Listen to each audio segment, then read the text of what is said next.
डिंडोली पुलिसे आयसर टेम्पोमांथी 181 पेटी भारतीय बनावटना विदेशी दारू सहित कुल 14.62 लाखना मुद्दामालने कब्जे કરી પ્રોહિબિશનનો ગણનાપાત્ર કેસ શોધી કાઢ્યો હતો।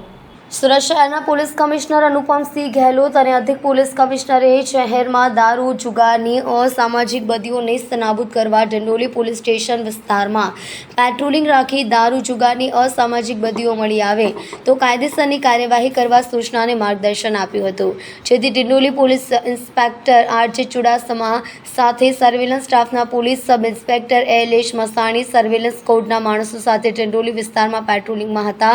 તે દરમિયાન મળેલ ચોક્કસ બાતમી હકીકતને આધારે છઠ ગાર્ડન પાસે ઉભેલા આઈસર ટેમ્પોમાં ઇંગ્લિશ દારૂ છુપાવેલો છે। પોલીસે ટેમ્પોમાં તલાશી લેતા પ્લાસ્ટિકના ખાલી કેરેટમાંથી છુપાવી રાખેલ 181 પેટી ભારતીય બનાવટના વિદેશી દારૂની અલગ અલગ બ્રાન્ડની બોટલો, બિયર સહિતના કુલ્લે 14.62 લાખના મુદ્દામાલને કબ્જે કરી પ્રોહિબિશનની ગણનાપાત્ર કેસ શોધી કાઢ્યો હતો।